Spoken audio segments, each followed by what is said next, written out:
इस प्रेस वार्ता में वैसे मुझे मौजूद नहीं होना था, पर क्योंकि अभी तुरंत प्राप्त जो जानकारी हुई है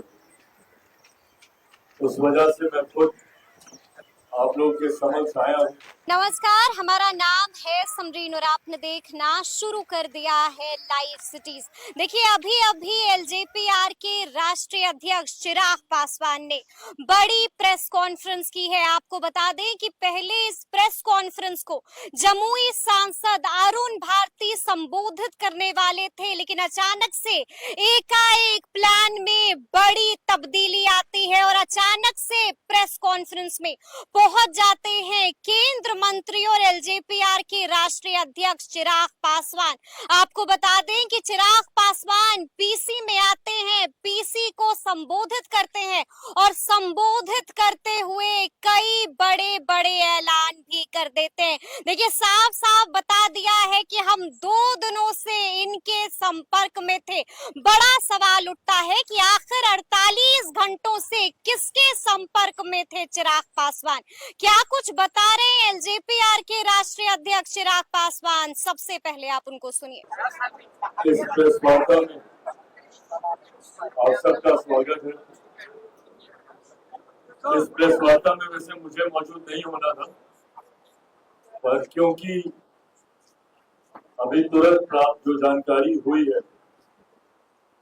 उस वजह से मैं खुद आप लोगों के समक्ष आया हूँ, क्योंकि यह विषय था जिसको प्रमुखता से मैंने मेरी पार्टी लोक जनशक्ति पार्टी रामविलास ने उठाने का काम किया था। और जब मैंने इस विषय को उठाया था या इस विषय पर अपनी असहमति दर्ज कराई थी, मैं लेटरल एंट्री की बात कर रहा हूँ, जो सरकार में विभिन्न पदों को लेकर जो नियुक्तियां निकाली गई थी और जिसमें आरक्षण के प्रावधानों का ध्यान नहीं रखा गया था, इसके खिलाफ मैंने मेरी पार्टी लोक जनशक्ति पार्टी रामविलास ने प्रमुखता से अपनी आपत्ति को दर्ज कराने का काम किया था।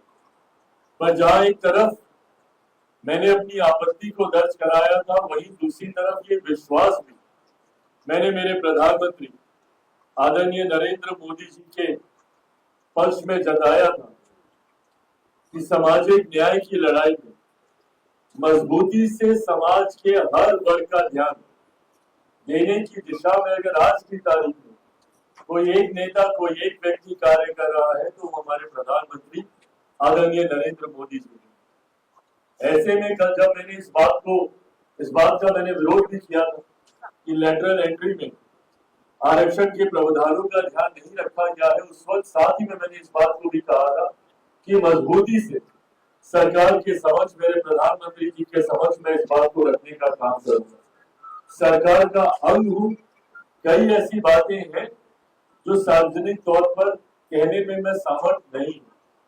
सरकार का अंग होने के नाते सरकार का संरक्षण करने की भी बड़ी जिम्मेदारी मेरे कंधों पर है।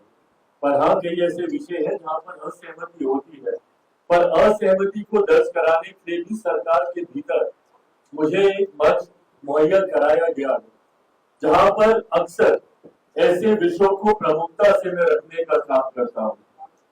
जैसे ही ये लेटरल एंट्री वाला मामला हम लोग के संज्ञान में आया, उसी वक्त से मैंने लगातार अलग अलग जगहों पे कंसर्न अथॉरिटीज के सामने मैंने अपने इस विषय को रखा। प्रधानमंत्री जी के समक्ष मैंने इन बातों को प्रमुखता से रखा।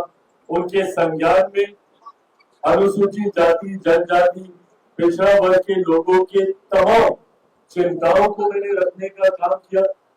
लगभग पिछले 1.5-2 दिन से लगातार मैं खुद प्रधानमंत्री जी के और प्रधानमंत्री जी का कार्यालय मेरे संपर्क में रहा। उन्होंने इस विषय से जुड़े हुए हर बिंदु पर मुझसे चर्चा करने का उन्होंने काम किया। समय समय पर जो दस्तावेज भी उनको मुहैया कराने की जरूरत पड़ी, पिछले 1.5-2 दिन में मैंने उनको तैयार कर प्रधानमंत्री कार्यालय पीएमओ में भी मैंने भेजने का काम किया, इस विश्वास के साथ कि प्रधानमंत्री जी जब इस विषय की गंभीरता को समझेंगे और वो समझेंगे निजी क्षेत्र में आरक्षण की व्यवस्था नहीं। ऐसे में सरकारी क्षेत्र में कोई भी नियुक्ति होती, किसी भी तरीके की नियुक्ति होती हो, ऐसे में सरकार को आरक्षण के नियमों का पालन करना चाहिए। ये मांग लोक जनशक्ति पार्टी रामविलास की रही है हमेशा। विपक्ष आज की तारीख में इसको लेकर हो हंगामा खड़ा करने का कार्य कर रहा है। ये प्रेसिडेंट्स भी विपक्ष की सरकारों के दौरान ही खड़े किए गए हैं। इन्हीं लोगों ने कई ऐसी नियुक्तियां की हैं, भले आवाज वैसे भी आ ही रही हो, भले वो कांग्रेस की सरकार हो या कांग्रेस के नेतृत्व में अलग अलग समय में बनी गठबंधन की सरकारें हो। इससे पूर्ण भी कई ऐसे उदाहरण रहे हैं जहां पे लैटरल नियुक्तियां की गई, जिसके तहत डायरेक्ट उन पदों पर बिना आरक्षण के प्रावधानों का ध्यान रखे हुए नियुक्तियां कराई गई। और आज जब हमारी सरकार के द्वारा इस तरीके का विज्ञापन आया तो विपक्ष ने एक ऐसा माहौल बनाने का प्रयास किया जैसे इतिहास में पहली बार ऐसा हो रहा हो। पहले हुआ इसलिए ये हो रहा है, सही है, मैं इसका भी पक्षधर नहीं हूं, इसीलिए मैंने इसके खिलाफ भी अपनी बातों को रखा। पर जो विपक्ष एकदम हमदर्द बनने का प्रयास कर रहा था, अनुसूचित जाति जनजाति पिछड़ा वर्ग से आने वाले लोगों का हिमायती बनने का प्रयास कर रहा था, ये वही विपक्ष है जिसने समय समय पर अपने समय पर डायरेक्ट ये भर्तियां करने का कार्य किया। पूर्व प्रधानमंत्री डॉक्टर मनमोहन सिंह जी उसका उदाहरण है, मोंटेक सिंह आलूवालिया जी उसका उदाहरण है, कई ऐसे नाम हैं जो इसके उदाहरण रहे हैं। पर बहरहाल हम लोगों ने इस बात की आपत्ति दर्ज कराई कि अगर इतिहास में हुआ है इसीलिए हमारी सरकार भी इसको इसी तरीके से लागू कर दे, ये उचित नहीं। और कहीं ना कहीं एक गलत परसेप्शन सरकार का ऐसी नियुक्तियों के बाद समाज के बीच जाएगा। मुझे खुशी है और ये मेरे विश्वास को पुनः बल देता है कि मेरे प्रधानमंत्री आदरणीय नरेंद्र मोदी जी ने समाज के एक बड़े वर्ग अनुसूचित जाति जनजाति पिछड़ा वर्ग से आने वाले लोगों की चिंताओं को समझा और आज एक आदेश के तहत ये जो विज्ञापन निकला था इसको रद्द किया जाता है। मैं मेरी पार्टी लोक जनशक्ति पार्टी रामविलास मेरे प्रधानमंत्री आदरणीय नरेंद्र मोदी जी का धन्यवाद देती और मैं समाज की तरफ से अनुसूचित जाति जनजाति पिछड़ा वर्ग से आने वाले लोगों की तरफ से भी मेरे प्रधानमंत्री आदरणीय नरेंद्र मोदी जी का मैं धन्यवाद करता हूं कि उन्होंने एक बड़े वर्ग की चिंता को सम्मान देने का काम किया और जो ये नियुक्ति निकाली थी उसको रद्द करके पुनः उन्होंने इस समाज का विश्वास जीतने का काम किया। ये पत्र थोड़ी देर में आप सबके साथ मैं साझा भी कर दूंगा। इस पत्र के माध्यम से यूपीएससी चेयरमैन को ये निर्देशित किया जाता है डॉक्टर जितेंद्र सिंह जी के द्वारा, जो कि एमओएस है पीएमओ के, उनके द्वारा ये निर्देशित किया जाता है चेयरमैन यूपीएससी को।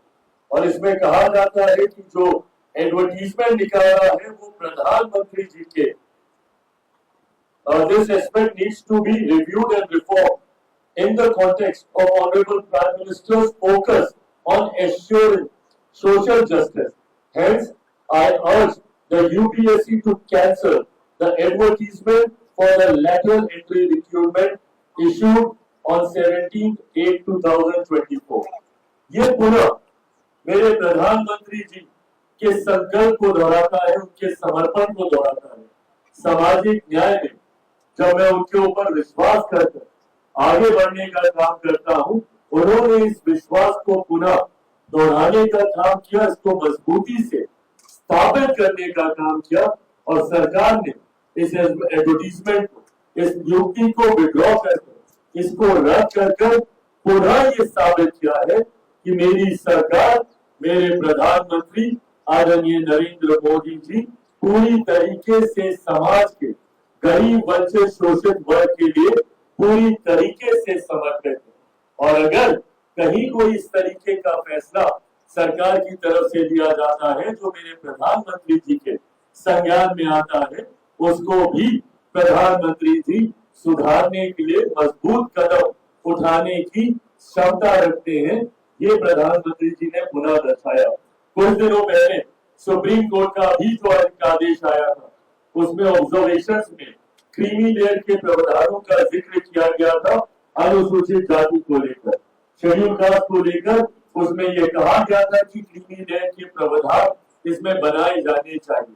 मैंने भी उसमें आपत्ति दर्ज की थी, मेरी पार्टी ने भी अपनी आपत्ति दर्ज की थी, क्योंकि जब आप अनुसूचित जाति की बात करते हैं, ये वो जातियां हैं जिनको भारत के संविधान में शेड्यूल किया गया है, शेड्यूल कास्ट के तौर पर, जिनका आधार छुआछूत रहा। अनुसूचित जाति वर्ग से आने वाले लोगों का आधार कभी भी शैक्षणिक नहीं रहा, आर्थिक नहीं रहा, वो सिर्फ और सिर्फ छुआछूत रहा। ये वो जातियां हैं जिनको समय समय पर गांव से बाहर रखा जाता था, देखना पाप माना जाता था, छूना पाप माना जाता था। ये वो जातियां हैं जो छुआछूत का शिकार रही। ऐसे में इन जातियों में क्रीमी लेयर के प्रावधानों की संभावना ही नहीं, क्योंकि आज की तारीख में भी उदाहरण हम लोग के सामने है कि एक दलित युवक को घोड़ी पे चढ़ने से रोका जाता है, एक दलित परिवार को मंदिर में प्रवेश करने से रोका जाता है। और तो और हद तो तब हो जाती है जब हाल फिलहाल के दिनों में ही एक आईपीएस ऑफिसर सुरक्षा मांगता है अपनी बारात निकालने के लिए, तो आप कैसे इसमें क्रीमी लेयर बना सकते हैं? एक पूर्व मुख्यमंत्री रहते हुए जब मंदिर दर्शन के लिए जाते हैं, तो उनके निकलने के बाद मंदिर को गंगा जल से धुलाया जाता है। आज की तारीख में भी ये भेदभाव के उदाहरण देखने को मिलते हैं। तो कैसे इसमें क्रीमी लेयर का प्रावधान हो सकता है? और इस बात को भी मैंने प्रमुखता से कैबिनेट मीटिंग में रखने का काम किया, और मुझे खुशी है कि प्रधानमंत्री जी ने भी तुरंत उसी कैबिनेट मीटिंग के बाद क्रीमी लेयर की जो संभावनाएं माननीय न्यायालय के द्वारा जताई गई थी, उस पर सरकार की तरफ से अपना रुख स्पष्ट करने का काम। समय समय पर मेरे प्रधानमंत्री जी के द्वारा उठाए गए ये कड़े फैसले दर्शाते हैं कि विपक्ष जो एक माहौल तैयार करने का प्रयास कर रहा है, और ये अभी से नहीं, एक लंबे समय से विपक्ष की पूरी राजनीति ही अब सीमित हो गई है इस बात पर आकर कि कैसे हमारी केंद्र की सरकार हमारे प्रधानमंत्री जी को सिर्फ आरक्षण संविधान के नाम पर घेरने का काम किया, जबकि समय समय पर हमेशा मेरे प्रधानमंत्री जी और मेरी सरकार ने अपनी प्राथमिकताओं को दर्शाने का काम किया, और वो समाज के इन्हीं वर्गों के प्रति है जो आज भी मुख्यधारा के साथ नहीं जुड़ पाए। ऐसे में विपक्ष को भ्रम बनाने का काम करता, पूरा चुनाव इन्होंने इसी झूठ के सहारे लड़ने का काम किया। आरक्षण समाप्त हो जाएगा, संविधान समाप्त हो जाएगा। अभी पिछले 2-3 दिन से जब से ये एडवर्टीजमेंट निकला, तो कोई नियुक्ति नहीं हुई, कुछ नहीं हुआ। एक ऐसा माहौल तैयार कर दिया कि सरकार पूरी तरीके से दलित विरोधी है, पिछड़ा विरोधी है, और ये लोग बात करते हैं दलितों की, ये लोग बात करते हैं पिछड़ों की। इतना साल हो गया, अगर मंडल कमीशन को किसी ने संवैधानिक दर्जा देने का काम किया, तो वो हमारी आज की मौजूदा सरकार और हमारे आज के प्रधानमंत्री नरेंद्र मोदी जी ने देने का काम किया। समय समय पर अनुसूचित जाति जनजाति के साथ जब जब अन्याय हुआ, एट्रोसिटी एक्ट का मामला हो या विभिन्न और मुद्दे, उसमें अगर किसी सरकार ने मजबूत कदम उठाने का काम किया, तो हमारी आज की सरकार ने करने का काम किया। और जो लोग आगे उंगली हम लोग पर उठाते, अपने ऊपर उंगली उंगलियों का जवाब देना। क्यों आपने ऐसी परंपराओं को शुरू किया? क्यों आपने डायरेक्ट नियुक्तियां शुरू कर इसके दरवाजे खोलने का काम किया? और जो लोग चिंता जताते हैं, आप लोगों ने अपने समय रहते हुए क्यों नहीं इस बात को सुनिश्चित किया? भाई हम लोग की तो सरकार अभी 10 साल से चल रही, वहां पर अगर कोई सेक्रेटरी जीएस के लेवल पर पहुंचेगा तो उसकी भी एक समय सीमा है। क्यों नहीं कांग्रेस ने अपनी सरकार के समय इन भर्तियों को पूरा किया था, आरक्षण के प्रावधानों को पूरा किया था, उसके अनुसार नियुक्तियां कराई थी, और कराई होती तो आज वो तमाम अधिकारी बड़े पदों पर पहुंचे होते। क्यों नहीं उस वक्त विपक्ष ने आपत्ति दर्ज करा? दिक्कत यही है कि सेलेक्टिव क्रिटिसिज्म विपक्ष करेगा, अपने विषयों को छुपाएगा और दूसरों पर उंगली उठाएगा। अगर कोई महिला के साथ अत्याचार एनडीए शासित राज्यों में होता है तो विपक्ष सदन नहीं चलने देगा, पर अगर बंगाल में इतनी बड़ी घटना घट जाती है तो किसी के मुंह से आवाज नहीं निकलती। विपक्ष की कोई एक महिला सांसद, कोई एक सांसद मुझे बता दीजिए जिन्होंने इसके ऊपर बोला। टीएमसी जिनकी महिला मुख्यमंत्री है बंगाल में, आवाज नहीं निकली, किसी एक सांसद ने इसके ऊपर कुछ बोलना जरूरी नहीं समझा, और बाकी राज्यों में घटी घटनाओं के ऊपर ये लोग सदन नहीं चलने देते। मैं खुद मानता हूं घटना किसी भी राज्य की हो, किसी भी सरकार की हो, उसकी कड़ी से कड़ी निंदा की जानी चाहिए और उन सरकारों को कटघरे में खड़ा किया जाना चाहिए। मैं तो हर सरकार के ऊपर सवाल खड़े करता हूं, मणिपुर की घटना हो या जहानाबाद की घटना हो, मुजफ्फरपुर की घटना हो, पर मैं बंगाल की घटना में भी बोलता हूं, चोरी विवश बोलता इन सारी चीजों के ऊपर। अगर हम लोग सिलेक्टिव क्रिटिसिज्म करेंगे, अपनी सरकारों को बचाएंगे, दूसरी सरकारों के ऊपर उंगली उठाएंगे, तो इसी तरीके से आपराधिक गतिविधियां बढ़ती रहेगी, असामाजिक तत्व इसी तरीके से घटना को अंजाम देते रहेंगे। और यही इन्होंने इस विषय में भी करने का काम किया। लेटरल एंट्री अपने जमाने की इनको याद नहीं आती और हमारी सरकार पे तुरंत उंगली उठाने के लिए लोग तैयार हो गए। आज हमारी सरकार ने इस विषय को, इस ड्यूटी को रद्द कर पुनः अपनी प्रायोरिटी, अपनी प्राथमिकता, अपना समर्पण समाज के अनुसूचित जाति, जनजाति, पिछड़ा वर्ग के प्रति पुनः दोहराने का काम किया है। मैं इसके लिए अपनी तरफ से, मेरी पार्टी लोक जनशक्ति पार्टी रामविलास की तरफ से मेरे प्रधानमंत्री आदरणीय नरेंद्र मोदी जी का कोटि कोटि धन्यवाद करता हूं, उनको बधाई देता हूं और पूरे समाज की तरफ से उनका धन्यवाद करता हूं। साथियों, इसी के साथ एक विषय और जिसकी जानकारी आप लोगों के साथ साझा करना चाहता हूं, जिसके लिए हमारे सांसद आदरणीय अरुण भारती जी ने जो जानकारी के लिए आप लोगों के साथ प्रेस वार्ता भी बुलाई थी, मैं तो बीच में ऐसे ही आ गया। अभी थोड़ी देर पहले मुस्लिम वर्ग से आने वाले अलग अलग संगठनों के रिप्रेजेंटेटिव्स के साथ हम लोग की एक बड़ी बैठक हुई, बड़ी मुलाकात हुई। इसकी भी जानकारी आपके समक्ष अभी थोड़ी देर में ही पूरी विस्तार से साझा कर दी जाएगी। अलग अलग संगठन के लोग, उनके प्रतिनिधि इस बैठक में शामिल हुए। वक्फ बोर्ड का मामला आप सबके संज्ञान में है, इसके संशोधन को लेकर एक विधेयक। तो सुना आपने कि क्या कुछ कहा है एलजेपीआर के राष्ट्रीय अध्यक्ष चिराग पासवान ने। बड़ा ऐलान कर दिया है, बड़ी बात कह दी है और आपने देखा है कि विपक्ष पर किस तरह से हमलावर दिखे हैं चिराग पासवान। तो फिर ये पूरी वीडियो आपको कैसी लगी है कमेंट करके हमें जरूर बताइएगा। तो ऐसे तमाम अपडेट्स के लिए ऐसे ही हमारे साथ बने रहिएगा और देखते रहिएगा लाइव सिटीज। बहुत शुक्रिया।